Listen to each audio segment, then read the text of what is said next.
आज हम लोग electric charges and electric fields chapter start करेंगे। इस चैप्टर को हम लोग इलेक्ट्रोस्टैटिक्स के नाम से भी जानते हैं। इलेक्ट्रोस्टैटिक्स में हम लोग स्टेशनरी चार्ज के बारे में स्टडी करते हैं। मतलब इसमें चार्ज जो होगा वो हमेशा रेस्ट पर रहेगा। अगर बाई चांस कभी मूव कर रहा हो तो उसको स्लोली मूव कराया जाता है, मतलब उसकी काइनेटिक एनर्जी जो है वो नेग्लिजिबल रखी जाती है। ठीक, तो इस चैप्टर को स्टार्ट करने से पहले मैंने पहले भी जैसा कि बताया था कि चूंकि हम लोग बोर्ड प्रिपरेशन के लिए ये टॉपिक पढ़ रहे हैं तो मैं लिखने में ज़्यादा टाइम वेस्ट नहीं करना चाहता, इसलिए जो इम्पोर्टेंट पॉइंट्स हैं, जो टेक्निकल टर्म्स हैं, उनको मैंने पहले लिख दिया है और मैं इनको एक्सप्लेन करूंगा। वैसे भी ये सारी चीज़ें जो है आपको एनसीईआरटी में हर जगह मिल जाती हैं, तो ये बहुत ज़्यादा इम्पोर्टेंट नहीं है, इनको समझना ज़्यादा इम्पोर्टेंट है। ठीक, तो स्टार्ट करते हैं। सबसे पहले इलेक्ट्रिक चार्ज के डिफिनीशन से, है ना। इलेक्ट्रिक चार्ज का जो बेसिक डिफिनीशन है वो ये होता है, it is property of a material due to which it produces and experiences electric and magnetic effects, है ना। मतलब कि इलेक्ट्रिक फील्ड जो प्रोड्यूस होता है, मैग्नेटिक फील्ड जो प्रोड्यूस होता है, वो भी चार्ज की वजह से होता है। साथ में जो चार्जेज होते हैं वो इलेक्ट्रिक फोर्स को भी एक्सपीरियंस कर सकते हैं और मैग्नेटिक फोर्स को भी एक्सपीरियंस कर सकते हैं, है ना। तो चार्ज मतलब कि मटेरियल की वो प्रॉपर्टी है जो कि इलेक्ट्रिक और मैग्नेटिक इफेक्ट्स प्रोड्यूस कर सकते हैं और साथ में इलेक्ट्रिक फील्ड और मैग्नेटिक फील्ड, या कहें कि इलेक्ट्रिक फोर्स और मैग्नेटिक फोर्स, दोनों को एक्सपीरियंस भी कर सकते हैं। ठीक है, ये तो बेसिक डिफिनीशन हो गया। अब आते हैं अगले पॉइंट पर। यह पॉइंट है चार्ज एंड मैटर। आपने ध्यान दिया होगा कि चार्ज और मटेरियल दोनों के बीच में एक खास रिलेशन होता है। हर मटेरियल जो होता है वो एटम से बना होता है। एटम के अंदर प्रोटॉन्स होते हैं, न्यूट्रॉन्स होते हैं और इलेक्ट्रॉन्स होते हैं। न्यूट्रॉन तो खैर न्यूट्रल होता है, लेकिन प्रोटॉन पर पॉजिटिव चार्ज होता है और इलेक्ट्रॉन पर निगेटिव चार्ज होता है। फिर भी हम हर मटेरियल को या हर ऑब्जेक्ट को चार्ज बॉडी नहीं कहते। क्यों? क्योंकि हर ऑब्जेक्ट और हर बॉडी जो है वो ये इलेक्ट्रिक और मैग्नेटिक इफेक्ट को प्रोड्यूस नहीं करता या एक्सपीरियंस नहीं करता, है ना। जो चार्ज का जो डिफिनीशन है कि इलेक्ट्रिक और मैग्नेटिक इफेक्ट्स को प्रोड्यूस करना चाहिए और एक्सपीरियंस करना चाहिए, तभी चार्ज कहेंगे, है ना। तो हर ऑब्जेक्ट जो है इलेक्ट्रिक और मैग्नेटिक इफेक्ट प्रोड्यूस नहीं करते। क्यों? क्योंकि उनमें क्या होता है, पॉजिटिव और निगेटिव चार्जेज बराबर हो जाते हैं। मतलब जितने प्रोटॉन हो गए उतने इलेक्ट्रॉन हो गए, तो दोनों चार्ज मिलाकर के जीरो हो गया। तो कहेंगे कि उस पर टोटल चार्ज जो है जीरो है, इसलिए वो इलेक्ट्रिक और मैग्नेटिक इफेक्ट्स को ना प्रोड्यूस कर सकता है ना उनको एक्सपीरियंस कर सकता है ना। तो इसलिए जो है हम लोग उनको चार्ज बॉडी नहीं कहते हैं। लेकिन अगर कोई ऐसा बॉडी है जिस पर पॉजिटिव और निगेटिव चार्जेज बराबर नहीं है, मतलब कि चार्जेज जो हैं वो अनबैलेंस्ड है, हो सकता है पॉजिटिव चार्ज ज़्यादा हो, निगेटिव चार्ज कम हो, या हो सकता है निगेटिव चार्ज ज़्यादा हो, पॉजिटिव चार्ज टोटल जो है वो कम हो, है ना। तो उस कंडीशन में वो जो बॉडी है चार्ज बॉडी कहलाएगा। क्यों? क्योंकि तब वो इलेक्ट्रिक और मैग्नेटिक इफेक्ट्स को प्रोड्यूस भी कर पाएगा और इनको एक्सपीरियंस भी कर पाएगा, है ना। जैसे कि एक सिंपल सा एग्जांपल लेते हैं। एक ग्लास रॉड है, उसको एक सिल्क क्लॉथ पर रगड़ते हैं उसको, है ना। तो रगड़ने से होता क्या है कि जो ग्लास रॉड है उसमें इलेक्ट्रॉन डोनेट करने की एफिनिटी होती है, टेंडेंसी होती है। तो वो इलेक्ट्रॉन जो है वो डोनेट कर देता है।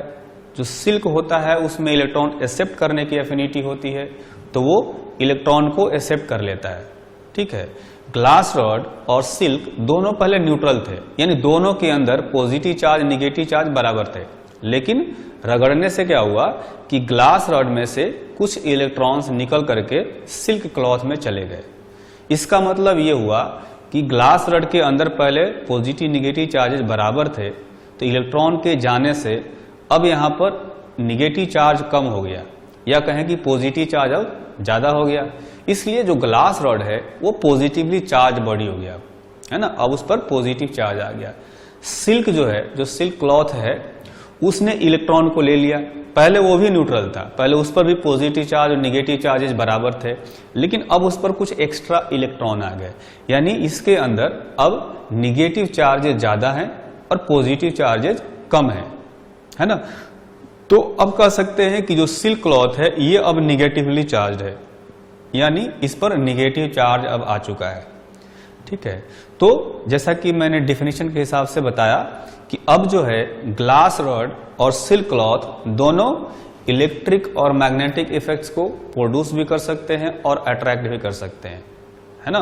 तो इसलिए कह सकते हैं कि अब इन पर चार्ज आ गया है, ये दोनों चार्ज बॉडी है। चार्जेस जो होते हैं वो दो टाइप के होते हैं, एक होता है पॉजिटिव चार्ज और दूसरा होता है निगेटिव चार्ज। सिर्फ दो टाइप के चार्जेस होते हैं। तो चार्ज किसी बॉडी पर किस तरीके से लाया जा सकता है उसके लिए अपने पास कई सारे मेथड्स हैं, है ना। तो हम देखेंगे वन बाय वन कि कितने सारे तरीके से किसी बॉडी पर चार्ज लाया जा सकता है। जैसे पहला जो मेथड मैंने बताया है वो ये है चार्जिंग बाय फ्रिक्शन। अभी मैंने सिंपल सा एग्जांपल दिया ग्लास रॉड और सिल्क क्लॉथ वाला, तो उसमें हमने उसको दोनों को एक दूसरे को साथ में रगड़ा है। रगड़ने का मतलब है कि जो फ्रिक्शन है वहां पर, उस फ्रिक्शन की वजह से एक में से इलेक्ट्रॉन निकला और दूसरे में चला गया, और इस तरह से दोनों बॉडी जो है वो चार्ज बॉडी हो गए। तो इस टाइप से अगर किसी बॉडी पर चार्ज लाया जाता है, रगड़ करके अगर किसी बॉडी पर चार्ज लाया जाता है, फ्रिक्शन की वजह से किसी बॉडी पर चार्ज लाया जा सकता है, तो कहते हैं कि जो है charging of the body by friction. ये एक तरीका हो गया किसी बॉडी को चार्ज करने का। दूसरा तरीका है चार्जिंग बाय इंडक्शन, है ना। तो चार्जिंग बाय इंडक्शन का मतलब हुआ, जैसे इंडक्शन का मतलब तो ये होता है कि किसी ऑब्जेक्ट पर जितने भी चार्जेज रखे हुए हैं, पहले से ही चार्जेज हैं उस पर, अब बाहर के फील्ड के कारण से कोई इलेक्ट्रिक फील्ड होगा, उसकी वजह से चार्जेज जो है अपने आप को रीडिस्ट्रीब्यूट करते हैं, उसको हम लोग कहते हैं इंडक्शन। तो मैं थोड़ा फिगर से समझाना चाहता हूं कि किस तरह से इंडक्शन से चार्जिंग किया जा सकता है। जैसे मान लेते हैं कि ये एक न्यूट्रल बॉडी है ना, ये न्यूट्रल बॉडी है। इसका मतलब ये हुआ कि इस पर जितने पॉजिटिव चार्जेज होंगे उतने ही निगेटिव चार्जेज होंगे। अब मैं क्या करता हूं कि इस न्यूट्रल बॉडी के सामने कोई पॉजिटिव चार्ज ले आता हूं, है ना। अगर मैं यहां पर प्लस क्यू चार्ज यहां पर ले आया इसके सामने, तो होगा क्या कि इसमें जो पॉजिटिव चार्जेज होंगे वो रिपेल होकर के दूर चले जाएंगे और निगेटिव चार्जेज अट्रैक्ट होकर के पास में आ जाएंगे। तो इधर जो है निगेटिव चार्ज आ जाएंगे और इधर पॉजिटिव चार्जेज आ जाएंगे। ठीक है, अब जो है आप देख सकते हैं कि चूंकि ये बॉडी पहले से न्यूट्रल था, तो इंडक्शन के कारण से जितना पॉजिटिव चार्ज आया होगा उतना ही निगेटिव चार्ज आया होगा, लेकिन अभी भी मतलब कि टोटल जो है इस पर चार्ज है 0। अगर मैं ऐसा करूं कि इसको यहां पर अर्थिंग कर देता हूं, ठीक है, तो अर्थिंग करने से क्या होगा, ये जो पॉजिटिव चार्ज है ये इस पॉजिटिव चार्ज से रिपेल होकर के और दूर जाना चाहता है ना। तो क्या होगा, ये पॉजिटिव चार्ज जो है वो ग्राउंड में चला जाएगा।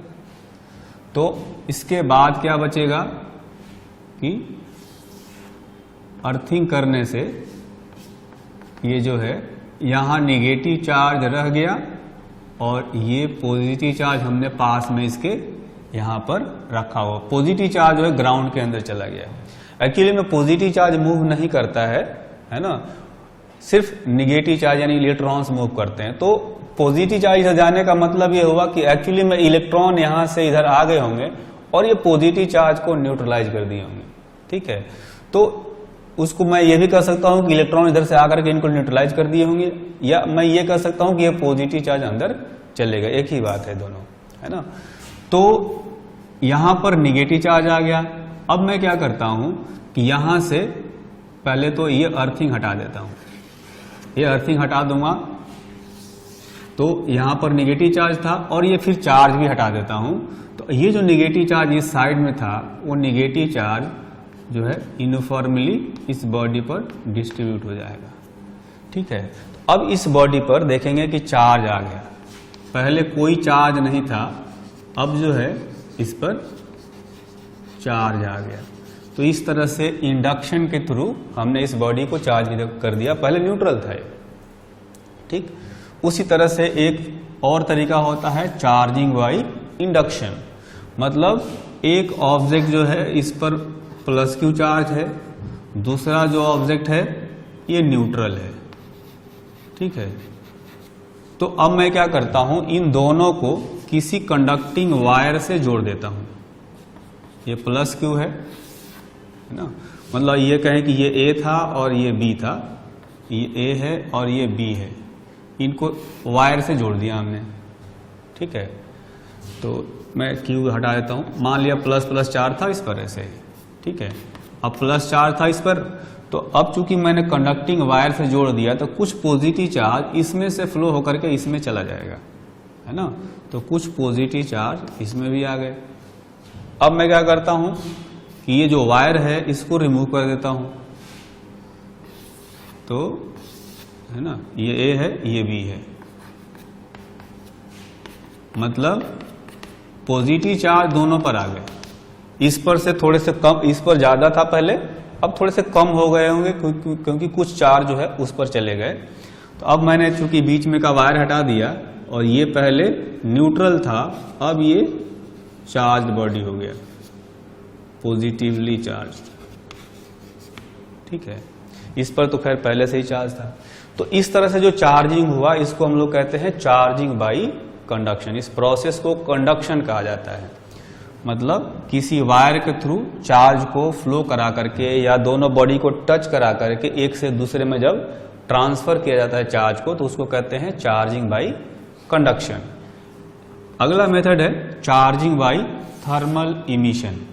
थर्मल इमिशन का मतलब यह हुआ कि जो बॉडी है उसका टेम्परेचर बहुत ज्यादा बढ़ा देते हैं, खूब ज्यादा उसको हीट एनर्जी देते हैं। तो बहुत ज्यादा हीट एनर्जी जो जाएगा वो कहीं ना कहीं इलेक्ट्रॉन्स को भी मिलेगा, इलेक्ट्रॉन्स को बहुत ज्यादा एनर्जी मिलेगा तो क्या होगा, वो एटम से बाहर आ जाएंगे। जब एटम से बाहर आएंगे, मटेरियल से बाहर आ जाएंगे, इसका मतलब तो ये हुआ कि उस बॉडी में निगेटिव चार्ज की कमी हो जाएगी, इलेक्ट्रॉन की डिफिशियंसी हो जाएगी, तो पॉजिटिव चार्ज उसमें बढ़ जाएगा। यानी पहले जो चार्जेज बैलेंस थे, पॉजिटिव और निगेटिव चार्जेज बैलेंस थे, उसमें से निगेटिव चार्ज अब कहीं बाहर चला गया है कुछ, तो अब कुछ निगेटिव चार्जेस की कमी हो गई, यानी उस पर पॉजिटिव चार्ज आ गया।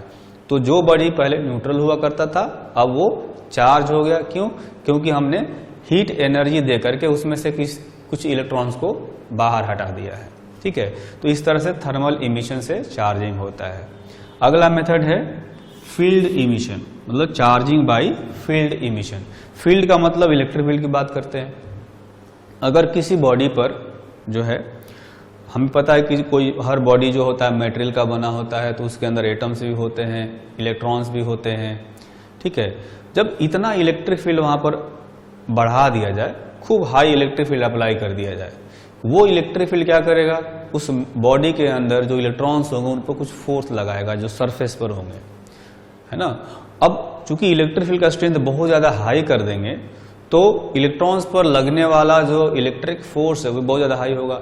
इतना ज्यादा हाई कर दिया जाए उसको कि इलेक्ट्रॉन जो है बॉडी से बाहर आ जाए, तो उस बॉडी के अंदर इलेक्ट्रॉन्स की डिफिशियंसी हो जाएगी, यानी फिर से उस ऑब्जेक्ट में पॉजिटिव चार्ज आ जाएगा, है ना। जो न्यूट्रल था अब उसमें पॉजिटिव चार्ज आ गया, यानी उसकी चार्जिंग हो गई।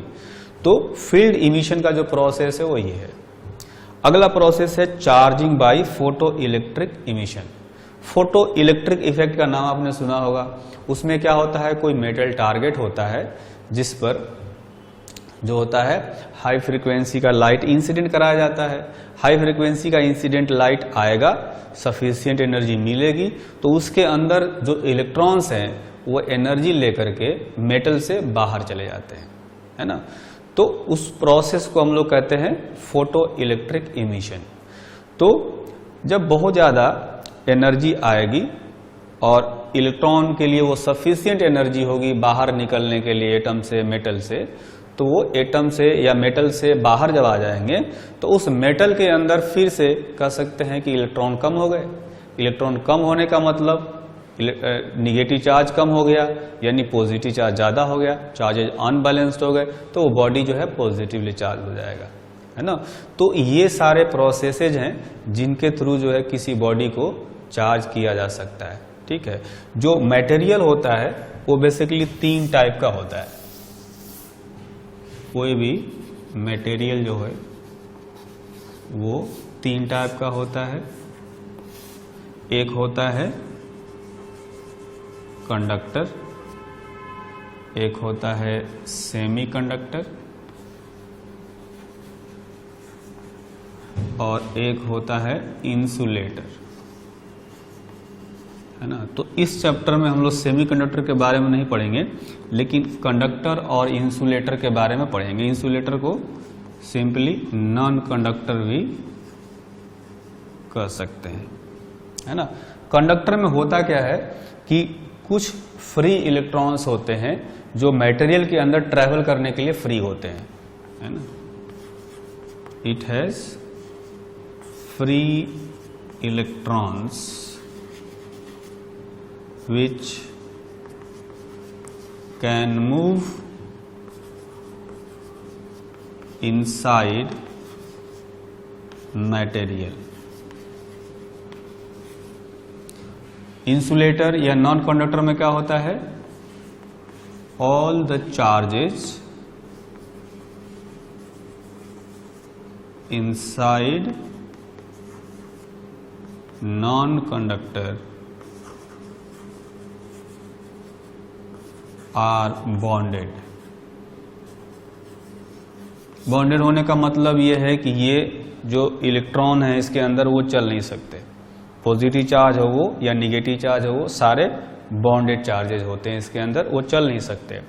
सेमीकंडक्टर में भी वैसे बॉन्डेड ही होते हैं, लेकिन सेमीकंडक्टर में क्या होता है, जब थोड़ी सी एनर्जी सप्लाई कर दी जाती है, ठीक है, तो इसमें के अंदर कुछ ऐसे इलेक्ट्रॉन्स होते हैं जो कि मतलब कि कंडक्ट करने के लिए फ्री हो जाते हैं, है ना। इसमें 2 तरह के चार्ज कैरियर होते हैं, एक इलेक्ट्रॉन्स भी होते हैं, कुछ होल्स भी होते हैं। तो उनके बारे में डिटेल में हम लोग पढ़ेंगे सेमीकंडक्टर चैप्टर में। बस ये समझना है कि सेमीकंडक्टर जो है इन दोनों से डिफरेंट है। इसमें थोड़ी सी एनर्जी सप्लाई करा करके इसको कंडक्टर जैसा काम लिया जा सकता है। ये जो है नॉन कंडक्टर है, इसको कंडक्टर जैसा यूज नहीं कर सकते हैं। और कंडक्टर जो है इसमें फ्री इलेक्ट्रॉन्स होते हैं जो मटेरियल के अंदर ट्रैवल कर सकते हैं और उनके ट्रैवल करने की वजह से ही करंट फ्लो करता है। ठीक है,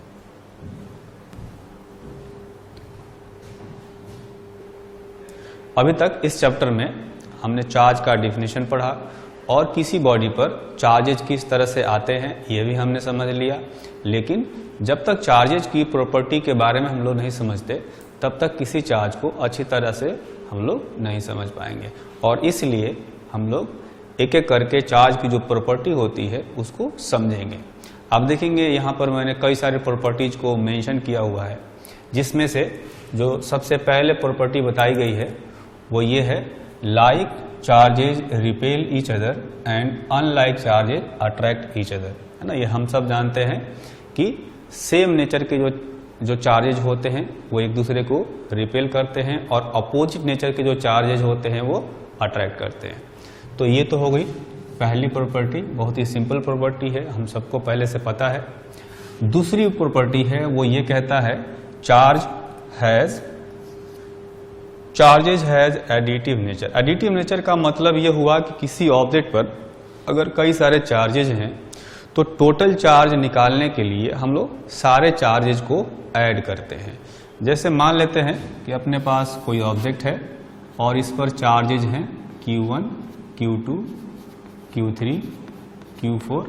तो अगर हमें इस ऑब्जेक्ट पर टोटल चार्ज निकालना होगा तो क्या करेंगे, ये सारे चार्जेज को ऐड करेंगे, Q1 plus Q2 plus Q3 plus Q4। इस तरह से टोटल चार्ज निकाला जा सकता है और इसी कारण से कहा जाता है कि जो चार्जेज हैं वो एडिटिव नेचर के होते हैं।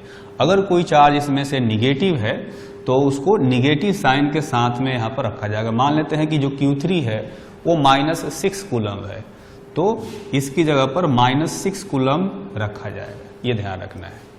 मतलब चार्जेज को पॉजिटिव निगेटिव साइन के साथ में इस इक्वेशन में रखना है। अलजेब्रिक सम निकालेंगे तब जाकर के टोटल चार्ज आएगा।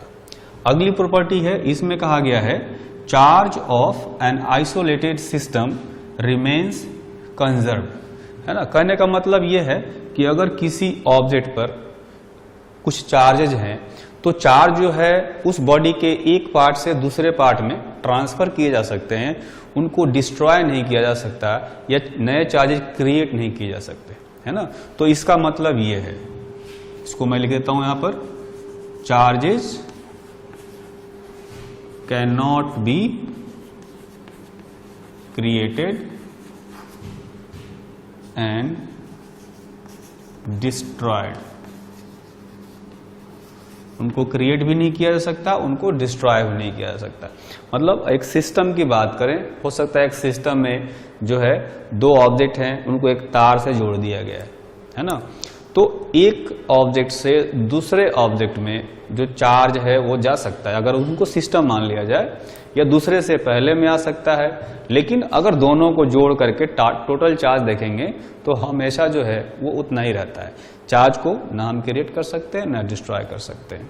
अगली जो प्रॉपर्टी है वो ये है, चार्ज इज क्वांटाइज्ड, है ना। तो क्वांटाइज्ड का जस्ट मतलब ये हुआ कि जो कोई भी चार्ज होता है, किसी ऑब्जेक्ट पर कोई भी चार्ज होता है, वो एक स्मॉलेस्ट चार्ज का इंटीग्रल मल्टीपल होता है ना। कहते हैं charge on any body is always integral multiple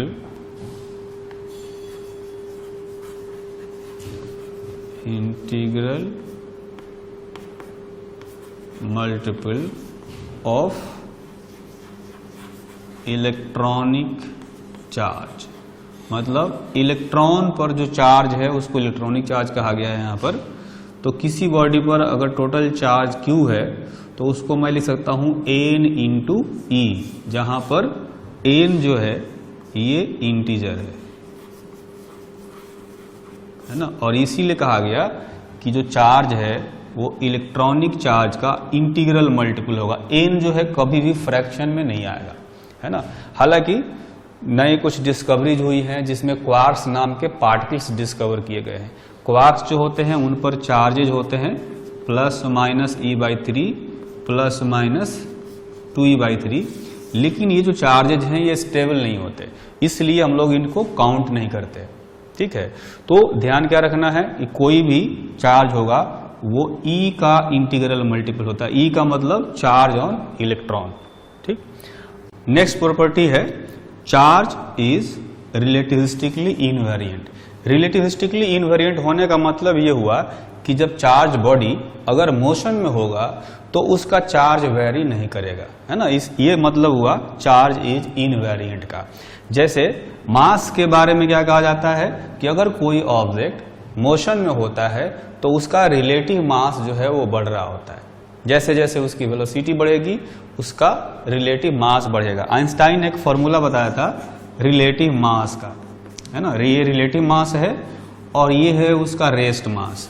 हम लोग जो भी मास मेजर करते हैं, जो बैलेंस से मेजर करते हैं, वो एक्चुअली में रेस्ट मास होता है। हम लोग ये मानकर चलते हैं कि ये रेस्ट पर है तो इसका इतना मास है।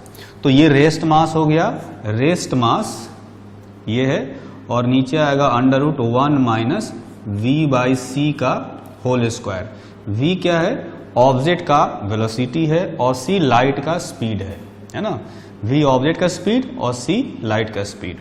तो अब देख सकते हैं कि इस फॉर्मूले से क्या पता चल रहा है कि जैसे जैसे ऑब्जेक्ट का स्पीड v बढ़ेगा, v बढ़ने से क्या होगा, ये टर्म बढ़ेगा, ये टर्म बढ़ेगा तो ये पूरा टर्म घटेगा, यानी डिनोमिनेटर घटेगा।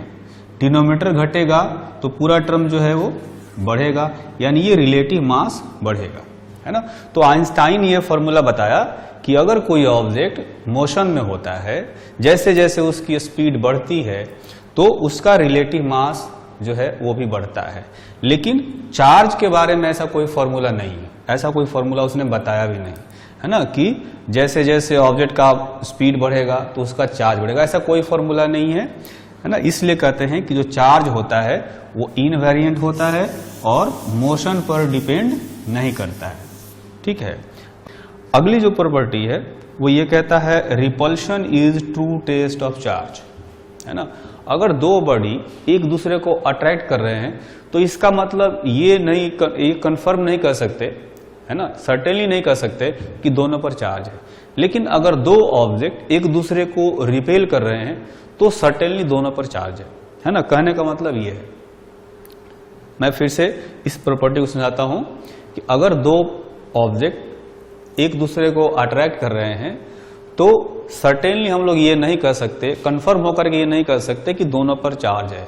हो सकता है एक पर चार्ज हो और एक न्यूट्रल हो, है ना। न्यूट्रल बॉडी अट्रैक्ट कर सकता है किसी चार्ज बॉडी को, ठीक है। लेकिन अगर दो ऑब्जेक्ट एक दूसरे को रिपेल कर रहे हैं इसका मतलब यह है कि दोनों पर ही चार्ज है। हम सर्टेनली कर सकते हैं कि दोनों पर चार्ज है ना। अब कोई न्यूट्रल बॉडी कैसे अट्रैक्ट करता है किसी भी चार्ज बॉडी को, ये हम लोग देखते हैं। जैसे मान लेते हैं कोई मेटल है ना, ये मेटल का एक ऑब्जेक्ट है जो कि न्यूट्रल है, तो हमें पता है कि इसके अंदर फ्री इलेक्ट्रॉन्स रहते हैं, मतलब पॉजिटिव चार्ज भी है, निगेटिव चार्ज भी है, टोटल जो है वो जीरो है ना। न्यूट्रल का मतलब क्या हुआ कि चार्जेस तो हैं लेकिन पॉजिटिव और निगेटिव चार्जेस इक्वल अमाउंट में है, इसलिए इसको न्यूट्रल कर रहे हैं। लेकिन जैसे ही हम लोग अगर कोई पॉजिटिव चार्ज इसके पास में ले जाते हैं तो इसमें मैंने कहा कि पॉजिटिव और निगेटिव चार्ज दोनों हैं।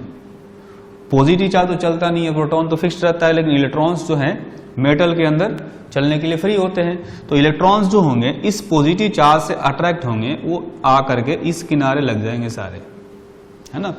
निगेटिव चार्ज इधर आ जाएंगे और पॉजिटिव चार्ज इधर आ जाएंगे। अब देखेंगे कि ये निगेटिव चार्ज इस पॉजिटिव चार्ज को अट्रैक्ट कर रहे होंगे, है ना, और ये पॉजिटिव चार्ज इस पॉजिटिव चार्ज को रिपेल कर रहे होंगे। लेकिन चूंकि ये निगेटिव और पॉजिटिव के बीच का जो डिस्टेंस है वो कम है, ये पास में है और ये पॉजिटिव चार्ज दूर है ना। इन दोनों की वैल्यू बराबर है, उसके बावजूद दोनों चार्ज का वैल्यू बराबर है लेकिन इनके बीच का डिस्टेंस कम है, इसलिए इनके बीच में अट्रैक्टिव फोर्स जो है वो ज्यादा होगा, इनके बीच में रिपल्सिव फोर्स थोड़ा सा कम होगा। तो नेट फोर्स अगर देखेंगे इन दोनों के बीच में तो अट्रैक्टिव नेचर का होगा। तो कहने का मतलब यह है कि अगर दो बॉडी एक दूसरे को अट्रैक्ट कर रहे हैं तो मैं सर्टेनली नहीं कह सकता कि इन दोनों पर चार्ज है, हो सकता है एक न्यूट्रल हो। लेकिन अगर दो बॉडी एक दूसरे को रिपेल कर रहे हैं तो मैं सर्टेनली कह सकता हूं कि दोनों पर ही चार्ज है ना। इसीलिए कहा गया है कि repulsion is true test of charge. अगर रिपल्शन हो रहा है तो सर्टेनली ये कहा जा सकता है कि दोनों पर चार्ज प्रेजेंट है, ठीक। इसके बाद इस चैप्टर में बहुत ही एक इंपॉर्टेंट लॉ होता है, कूलम्ब्स लॉ, इसके बारे में हम लोग पढ़ेंगे। ये जो लॉ है ये 2 पॉइंट चार्जेस के लिए वैलिड होता है। कह सकते हैं this law is experimental law. एक टॉर्सन बैलेंस का एक्सपेरिमेंट था जो कूलम्ब ने किया था और उससे इस फोर्स की वैल्यू निकाली थी दो चार्ज के बीच में, और ये लॉ को जो है उसने वेरीफाई किया था। This law is experimental law and valid for point charges, है ना। उसने कहा कि अगर 2 पॉइंट चार्ज है, जैसे एक पॉइंट चार्ज ये हो गया Q1, दूसरा पॉइंट चार्ज हो गया Q2, इनके बीच में सेपरेशन है R, तो electrostatic force between 2 point charges F is directly proportional to product of 2 charges and inversely proportional to square of separation between the 2 charges। अगर इन दोनों लॉज को मिला दिया जाए तो आएगा F is equal to K Q1 Q2 by r square. इसको ऐसे लिख सकते हैं जहां पर K जो है ये होता है 1/4 पाई एप्सिलॉन नॉट और इसकी वैल्यू होती है 9 × 10⁹ 9 SI यूनिट में है जो भी है। एप्सिलॉन नॉट जो है इसको कहा जाता है परमिटिविटी ऑफ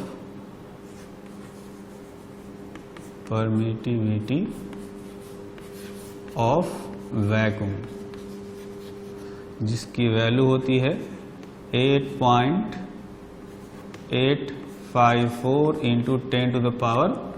10⁻12 SI यूनिट में इतना होता है। ठीक है, अगर इसी फॉर्मूले को मैं वेक्टर फॉर्म में लिखना चाहूं तो ऐसे कुछ लिख सकता हूं, जैसे सपोज ये अपना एक कोऑर्डिनेट सिस्टम हो गया है ना। एक चार्ज है Q1 यहां पर, दूसरा चार्ज है Q2 यहां पर है ना।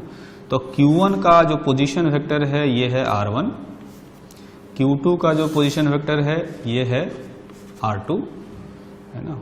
और हम लोग मान लेते हैं कि इसके कारण से उस पर फोर्स निकाल रहे, हालांकि फोर्स का जो मैग्नीट्यूड है दोनों पर बराबर होता है लेकिन डायरेक्शन डिफरेंट होता है ना। अगर दोनों पॉजिटिव हैं तो इस पर उधर लगेगा, इस पर उधर, मतलब डायरेक्शन जो फोर्स का है वो अपोजिट होता है हमेशा दोनों पर। तो ये जो डिस्टेंस है ये हो जाएगा R2 माइनस R1। इसको हम लोग लिख सकते हैं, सिंबल ले सकते हैं R21 है ना।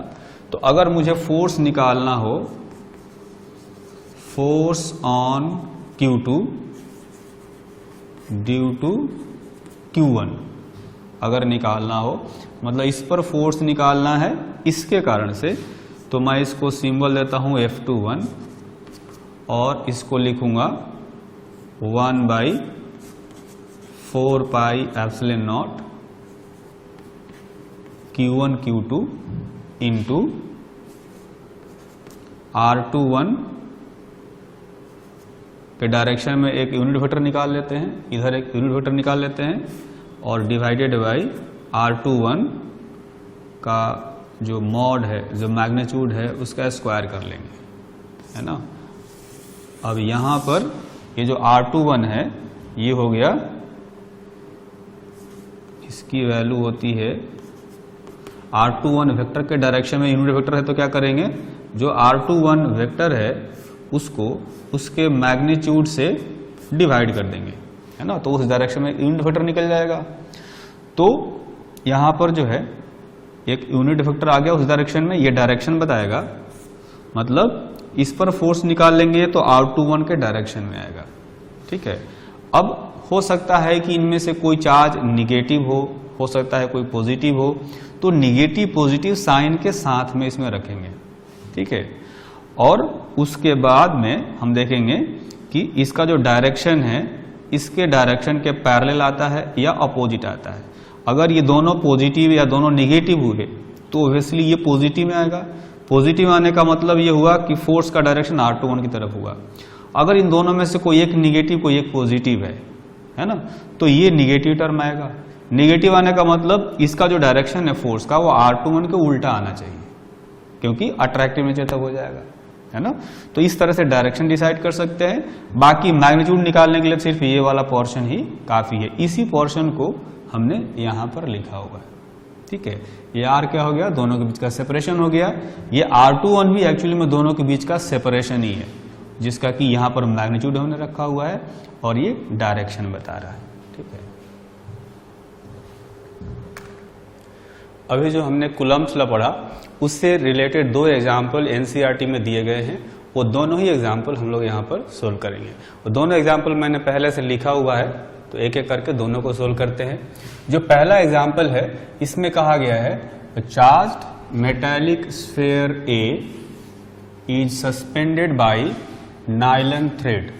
नायलॉन थ्रेड कहने का मतलब ये है कि ये इंसुलेटिंग मटेरियल का बना हुआ है ना। जैसे मान लेते हैं कि एक ये नायलॉन थ्रेड है और इससे एक स्फीयर ए जो है इसको लटका दिया गया है। इस पर चार्ज मान लिया Q है, इसके आगे कहा गया another charge metallic sphere B carried by an insulating handle is brought close to A to a distance of 9 centimetre between their centres. मतलब एक दूसरा स्फीयर है ना, ये दूसरा स्फीयर पर चार्ज मान लिया कि ये क्यू डैश है, ठीक है, इस पर चार्ज मान लिया क्यू डैश या कैपिटल क्यू ले लेते हैं, कैपिटल क्यू है, ये स्फीयर बी है, इसमें एक इंसुलेटिंग मटेरियल का हैंडल बना हुआ है, तो इसको पकड़ करके पास में लाते हैं। दोनों स्फीयर का जो सेंटर है, सेंटर टू सेंटर डिस्टेंस यहां पर 9 सेंटीमीटर दिया हुआ है, ठीक। और कहा गया the resulting repulsion is noted. अब दोनों के बीच में जो रिपल्सिव फोर्स लग रहा होगा उसको मेजर कर लिया गया। मान लेते हैं कि जो फोर्स है वो है F1 या F, ठीक है, तो F की वैल्यू निकालेंगे हम लोग K Q डिवाइडेड बाई जो 9 सेंटीमीटर डिस्टेंस है, ये 9/100 ऐसा यूनिट में कर देते हैं होल स्क्वायर। इतना फोर्स जो है दोनों के बीच में अभी लग रहा होगा, है ना। उसके बाद कहा गया कि sphere A and B are touched by uncharge spheres C and D respectively. मतलब इसके कांटेक्ट में एक दूसरा स्फीयर लाया गया है, ठीक है, ये है C, और इसके कांटेक्ट में एक दूसरा लाया गया, ये है D। आगे ये भी बताया गया है कि C का जो साइज है वो A के इक्वल है और D का साइज जो है वो B के इक्वल है ना। आगे आप देखेंगे यहां लिखा हुआ है C and D are removed. पहले तो कांटेक्ट में लाया गया, कांटेक्ट में लाने के बाद उनको रिमूव कर दिया गया है ना। C and D are removed and B is brought close to A to a distance of 4.5 centimetre. मतलब पहले तो इनको कांटेक्ट में लाया गया, कांटेक्ट में लाने के बाद C और D को हटाया गया, ठीक है, फिर ये दोनों जो स्फीयर्स थे इनको फिर से पास में लाया गया, है ना। जैसे ये A है और ये B हो गया, है ना, ये B है, इन दोनों को फिर से पास लाया गया। इस बार सेंटर टू सेंटर डिस्टेंस जो है ये 4.5 सेंटीमीटर दिया गया है बिटवीन देयर सेंटर्स, है ना, distance of 4.5 centimetre between their centres. इसके आगे कहा गया what is the expected repulsive force if A and C have identical size। जो मैं बता रहा था A और C का साइज इक्वल है, and also B and D have identical size, B और D का साइज आइडेंटिकल है, ठीक है। तो आप ध्यान देंगे कि अगर इन दोनों का साइज इक्वल है तो कांटेक्ट में लाने से क्या होगा कि जो चार्ज है वो आधा आधा डिस्ट्रीब्यूट हो जाएगा, है ना। आधा चार्ज इसमें से इसके ऊपर चला गया होगा, यानी इस पर Q/2 रह गया होगा, इस पर Q/2 रह गया होगा। उसी तरह से ये और ये जो है दोनों सेम साइज के हैं, तो इनको कांटेक्ट में लाने से ये चार्ज भी आधा आधा दोनों पर चला गया होगा, यहाँ Q/2 और यहाँ Q/2, ठीक है। तो कांटेक्ट में लाने से चार्ज आधा आधा हो गया होगा।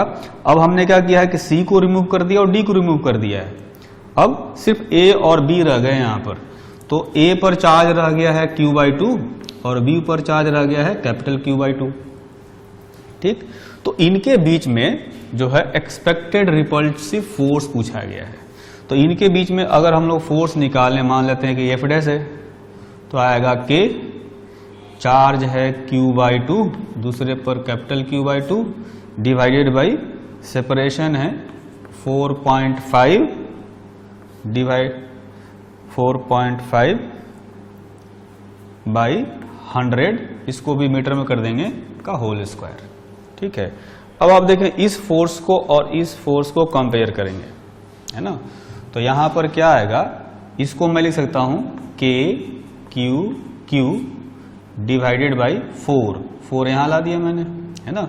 और 4.5 को मैं 9/2 भी लिख सकता हूं, है ना। 9 ये 9 सेंटीमीटर था, इसका जस्ट ये आधा है 9/2, और चूंकि उसका होल स्क्वायर है तो इसको मैं लिख सकता हूं यहां पर, ये जो टर्म है इसको मैं लिख सकता हूं 9/100 का होल स्क्वायर। चूंकि यहां पर 4.5 की जगह पर 9/2 आना था, उसका होल स्क्वायर है, तो यहां पर आ जाएगा 1/4, होल स्क्वायर से बाहर निकालेंगे तो ये 4 और ये 4 कैंसिल हो गया। तो आप देखेंगे कि ये जो F फोर्स था और ये जो F डैश फोर्स आया है, ये दोनों इक्वल आ गए। तो ये कह सकते हैं कि शुरू में A और B के बीच में जो फोर्स लग रहा था, रिपल्सिव फोर्स, उतना ही फोर्स अभी भी लग रहा होगा, है ना, क्योंकि चार्जेस भी आधा आधा हो गए और इनके बीच का जो सेपरेशन है वो भी आधा आधा हो गया, तो फोर्स जो है वो पहले जितना ही रह गया। अब आते हैं अगले एग्जाम्पल में। अगला एग्जाम्पल कहा गया है Coulomb's law for 2 point charge, मतलब जो इलेक्ट्रोस्टैटिक्स में हम लोग कूलम्स लॉ पढ़ते हैं उसकी बात कर रहा है।